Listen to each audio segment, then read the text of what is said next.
காரிகையின் தூரிகை 2வது நாளுக்கான சோப் குப்பைமேனி சோப். ஒரு கைப்பிடி அளவு குப்பைமேனி தலையை பறித்து கழுவிட்டு நம்ம கொஞ்சமாக தண்ணி ஆட் பண்ணி அரைச்சி எடுத்துகிட்டு வந்துடலாம். இப்போ அரைச்ச பேஸ்ட்டை நம்மளோட ஐஸ் க்யூப் பாக்ஸில் ஊற்றி ஒரு 1/2 அன் ஹவர் ஃப்ரிட்ஜில் ஐஸ் க்யூப் ஆகிற அளவுக்கு விட்டுறலாம். அதுக்குள்ளே நம்ம தேவையான அளவு காஸ்டிக் சோடா மெஷர் பண்ணி எடுத்து வச்சிடலாம். 18 கிராம் காஸ்டிக் சோடா எடுத்திருக்கோம். நம்மளோட குப்பைமேனி சாரும் ஐஸ் க்யூப்பில் வச்சு எடுத்தது நம்ம இப்போ காஸ்டிக் சோடாவோட ஆட் பண்ணுறோம். ஏன் ஐஸ் க்யூப்பில் வச்சு நம்ம எடுக்கிறோம் அப்படின்னா, ஐஸ் க்யூபாக நம்ம எடுக்கிறோன்னா, நம்ம குப்பைமேனி சாரை நம்ம பச்சையாக அப்படியே ஊற்றும் போது ஸ்க்யூப் பண்ணாமல் ஃப்ரீசரில் வைக்காமல் ஊற்றும் போது அது கருகிடும். ஏன்னா இங்கே பாருங்கள், நமக்கு புகை வர்றது தெரியுதா? அது காரத்தன்மையாக இருக்கும். அதனால் நம்ம காஸ்டிக் சோடாவோட ஆட் பண்ணும் போது நம்ம ஐஸ் க்யூப்பில் வச்சு அதுக்கப்புறம் தான் ஆட் பண்ணோம். இது நல்லா ரூம் டெம்பரேச்சர் வரட்டும், அது வரைக்கும் வெயிட் பண்ணலாம். இப்போ தேவையான அளவு நம்ம 95 கிராம் தேங்காய் எண்ணெய் எடுத்துக்கலாம். அதோட நமக்கு ஒரு 5 கிராம் விளக்கெண்ணையும் ஆட் பண்ணிக்குவோம்.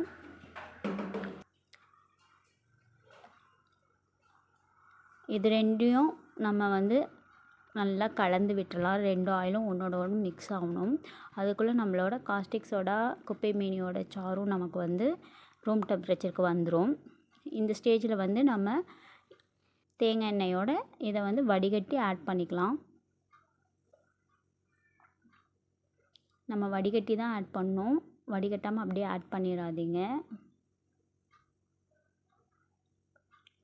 வடிகட்டி ஆட் பண்ணிவிட்டு நல்லா நம்ம ஒரு அரை மணி நேரம் நல்லா கிண்டிகிட்டே இருந்திங்கன்னா உங்களுக்கு அதுவே பதம் தெரியும். ஃபஸ்ட்டு இருந்ததுக்கும் கடைசி நம்ம அரை மணி நேரத்தில் எவ்வளோ இதாகிருக்குன்னு.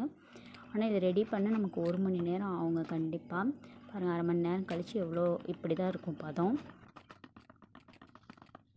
நான் செய்கிற சோப்பை பார்க்கறதுனால உங்களுக்கு ஒரு பெனிஃபிட் கண்டிப்பாக இருக்கணும்ல. அதுக்காக நம்ம நாளைக்கு என்ன சோப் செய்ய போகிறேன்னு நான் இன்றைக்கே செஞ்சுட்டு அதை நாளைக்கு தான் எடிட் பண்ண போகிறேன். ஸோ இன்றைக்கி நைட் நான் என்ன சோப் செய்வேன்னு நீங்கள் கெஸ் பண்ணிட்டும் பண்ணுங்கள். உங்களுக்கு தெரிஞ்சிச்சுன்னா, இப்போ ஒருத்தர் செம்பருத்தி சோப்புன்னு சொல்லலாம், ஒருத்தர் உளுந்து சோப் சொல்லலாம்.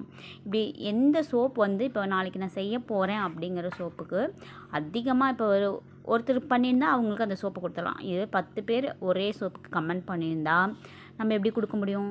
அதனால் அதில் 10 பேர்த்தில் ஒருத்தருக்கு குலுக்கி அந்த ஒருத்தருக்கு அந்த சோப் ஃப்ரீ, கண்டிப்பாக முற்றிலும் ஃப்ரீங்க அந்த சோப்பு. அதுக்காக தான் நீங்கள் காரிகையின் தூரிகை சேனலை சப்ஸ்கிரைப் பண்ணி வச்சுக்கோங்க. உங்கள் ஃப்ரெண்ட்ஸுக்கு ஷேர் பண்ணுங்கள், பிடிச்சிருந்தால் லைக் பண்ணுங்கள். கண்டிப்பாக கமெண்ட் பண்ணிடுங்க நாளைக்கு என்ன சோப் செய்ய போகிறோன்னு. நாம் நாளைக்கு என்ன சோப்புங்கிறத நாளைக்கு பார்க்கலாம்.